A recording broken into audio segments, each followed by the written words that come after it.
All right, welcome to lesson 10. We're going to be talking about a new type of number today, I, the imaginary number, and we'll kind of see how this fits in with our understanding of numbers up to this point. All right, so here are some numbers that you should already be familiar with. So first of all, we have the whole numbers here. So the whole numbers are 0, 1, 2, 3, 4, 5, 6, right, and so on up to infinity, forever. Integers is kind of like the whole numbers, but the difference with the integers here is it also includes the negative numbers and the positive whole numbers that we had before. Then we have another type of number called the rational number. So a rational number is any number that can be written as a fraction or a ratio. That's another word for a fraction, a over b, and those have to be whole numbers here. So here are some examples of some rational numbers. We have our fraction 5 over 2. Obviously, that's a rational number.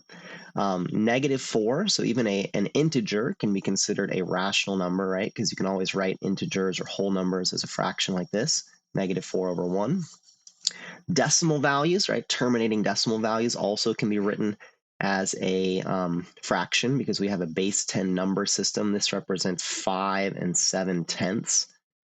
That's a mixed number, but we can imagine how that would also be able to be rewritten as an improper fraction like this.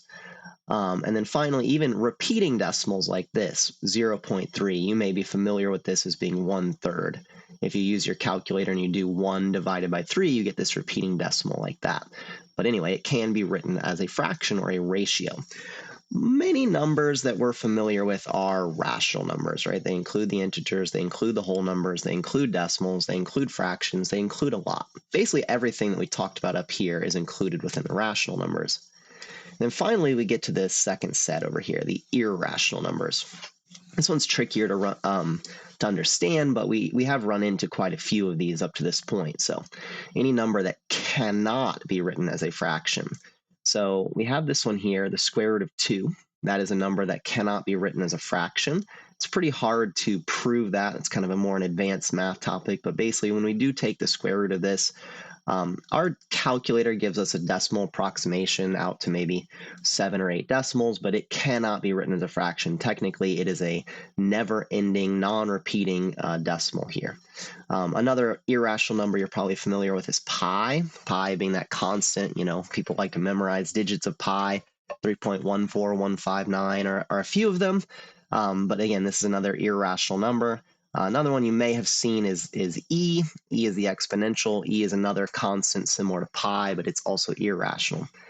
The big idea of irrational numbers is if we try to represent them in decimal form, like 5.7, their decimals never end and they never repeat with each other. And as a result, there's no way for us to write those in a fraction form. Again, the proof of that is a little bit complicated and not something that we'll talk about here. Basically, these two types of numbers, the irrational numbers and the rational numbers, make up all of the types of numbers that we've run into and been familiar with up to this point. And all of these numbers can be at least approximated on what we call the number line, the real number line. Again, these are what we call our real numbers. And all of these things are real numbers because we can put them on here. Like the whole numbers, right? We can put 0, it's right there. Or a rational number like -4 or 5.7, right? 5.7, we can estimate where that is here. And even our irrational numbers like the square root of 2, if you get a decimal approximation, that's like around 1.4. So square root of 2, which again is approximately like 1.41, dot, dot, dot, keeps going forever, but it's right around there. It fits on this number line somewhere. We can put these numbers in order on the line. Any number that can do that is considered a real number. And again, up to this point in your math education, real numbers are the only types of numbers you've ever worked with. So if you know a number up to this point, chances are it is a real number.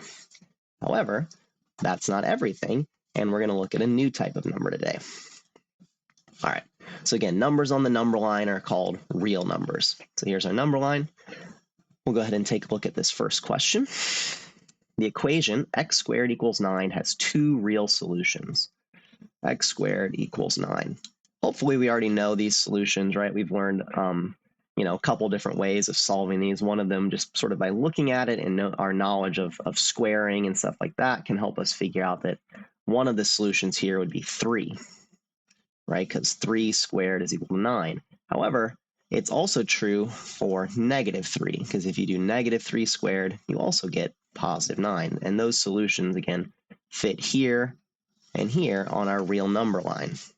Now, we did also look at some techniques for sort of solving this, right? Where we could take the square root of both sides and get our solution, and we'd write it out like this: x equals plus or minus 3, which is the square root of 9. Now, they do ask us a little bit more, how can we see this on the graph of y equals the square root of x, or y equals x squared, rather, sorry. That's a fairly simplistic graph. Looks something like this. And we would see that solution as having these values here and here at 3 and -3, having points that would be located up here at 9, right? That's how we would sort of see that.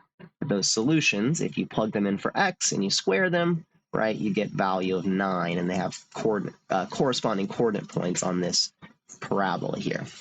I'm mostly going to ignore this question component here from now on, but it's an important way of us seeing that. Again, it also talks about the nature of these equations like this having two solutions, having two different points that satisfy it. Okay, moving forward a little bit. Number 2, how many real solutions does x squared equals 0 have? That one's kind of an interesting one. If we go ahead and write that equation out, x squared equals 0. You may know this by inspection, but we'll go ahead and use our techniques here, right, of taking the square root of both sides. And we get x equals plus or minus, and then what's the square root of 0? 0, right? The square root of 0 is 0, because 0 times 0 will give us 0.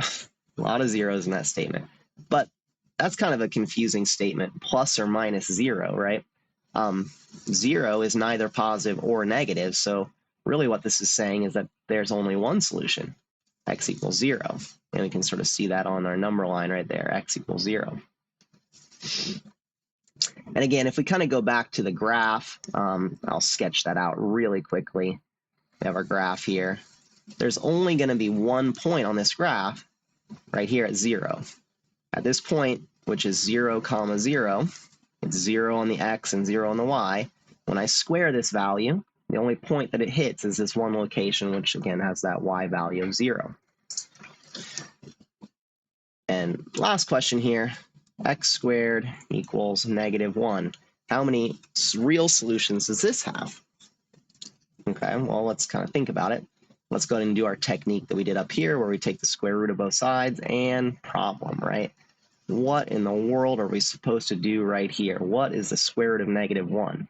Well, it can't be 1, because 1 times 1 would be 1.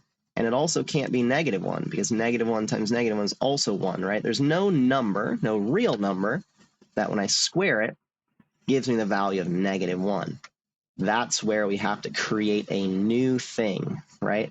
This, the square root of -1, is what we call the imaginary number.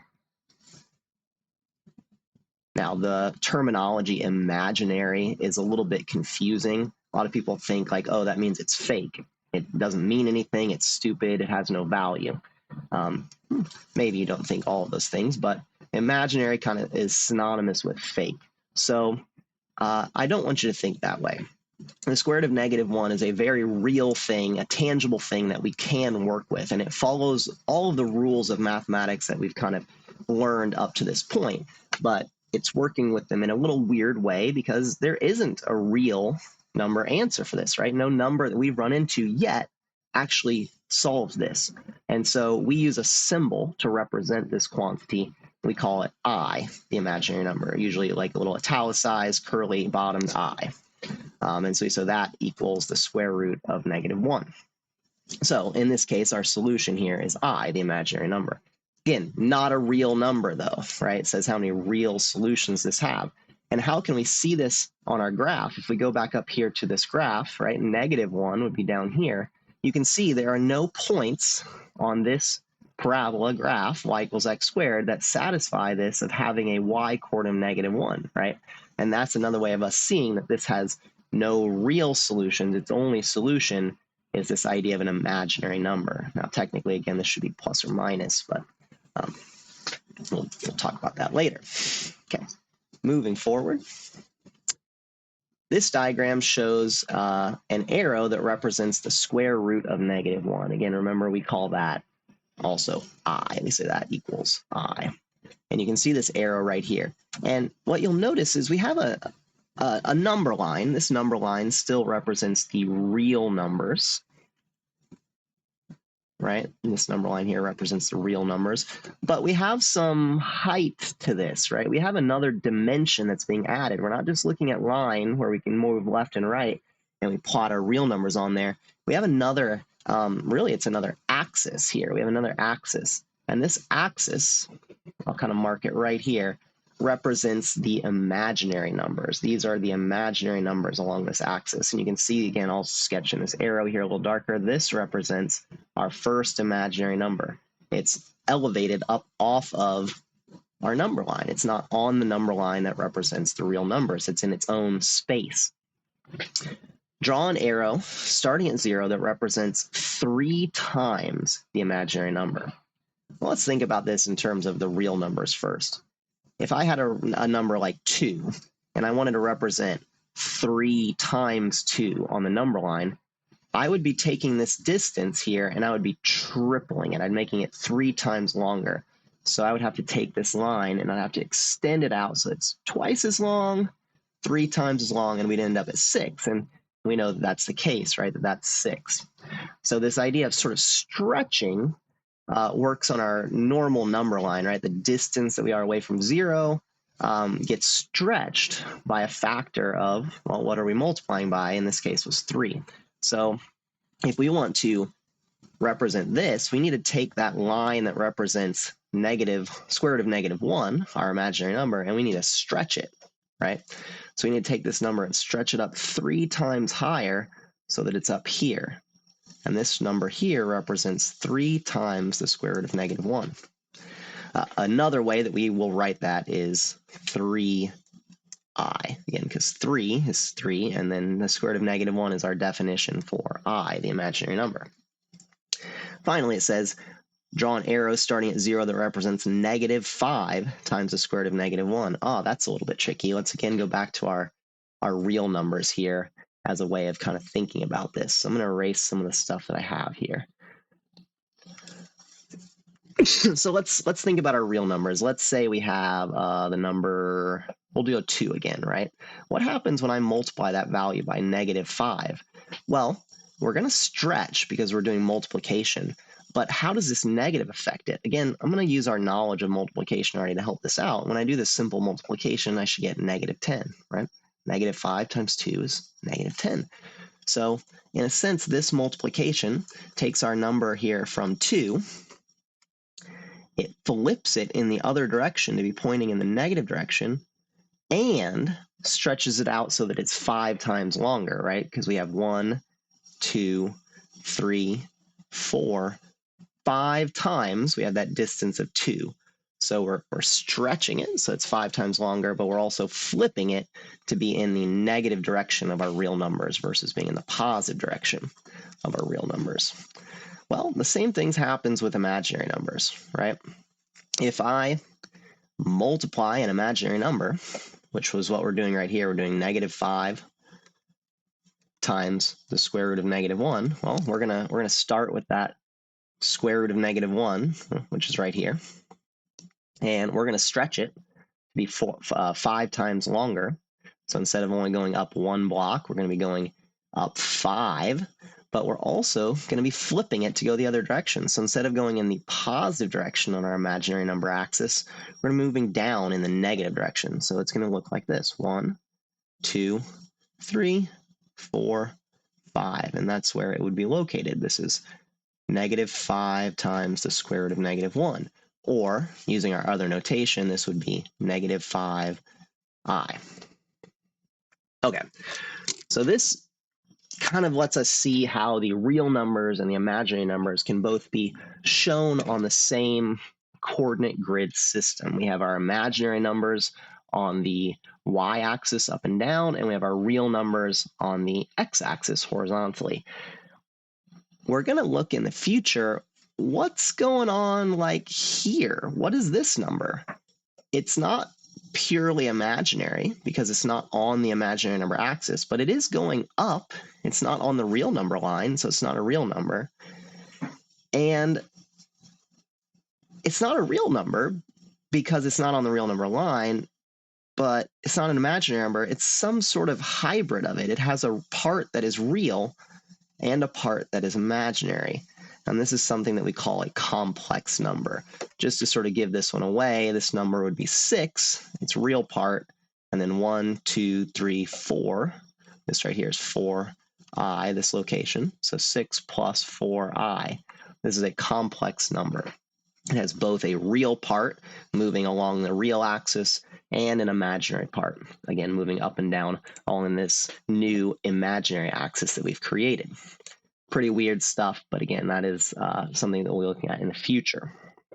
All right, definition time. So I've already kind of written this out a bit, but this is the definition of the imaginary number, I. It is the square root of -1.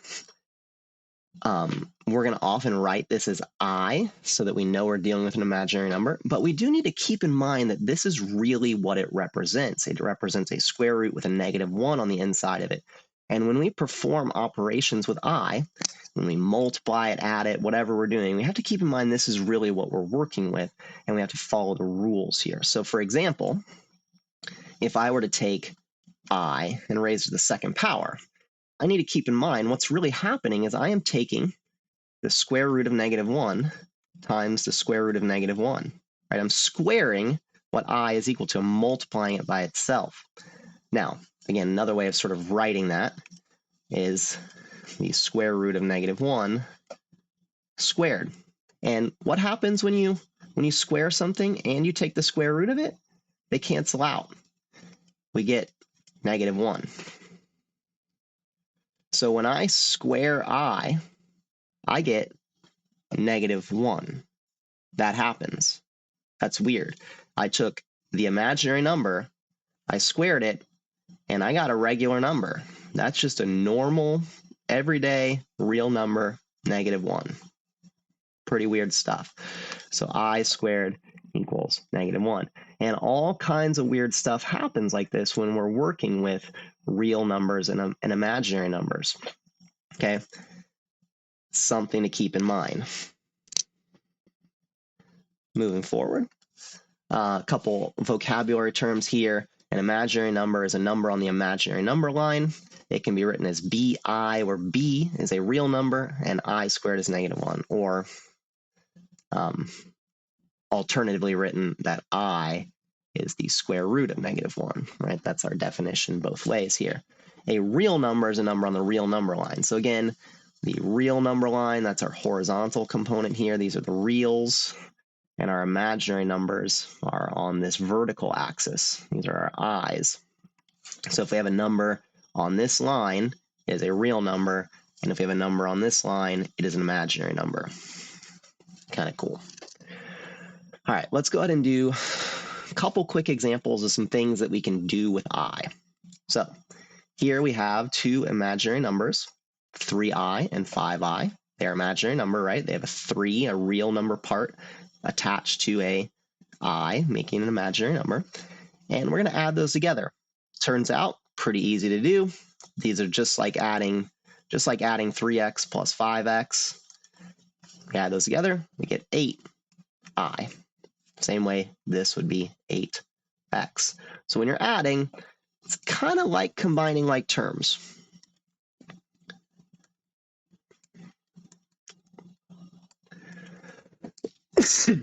Multiplying. This is where it gets a little bit weirder here, right?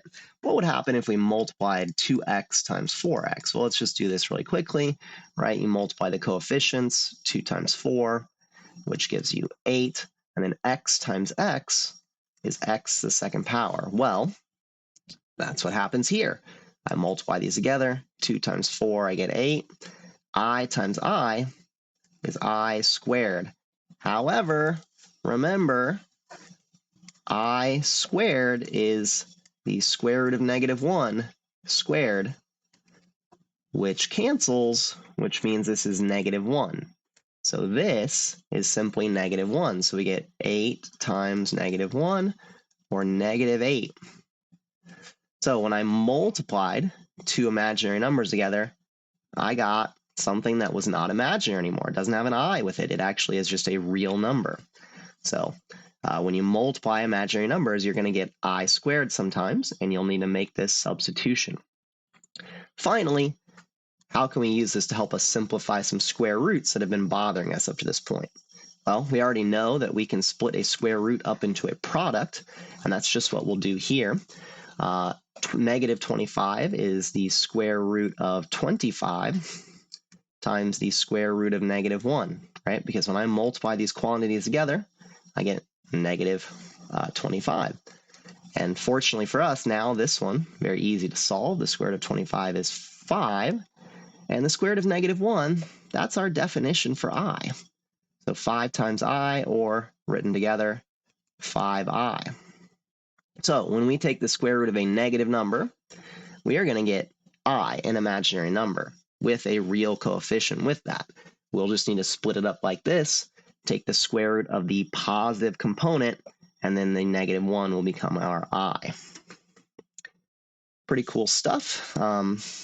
I'll see you guys when we get back to school. Bye.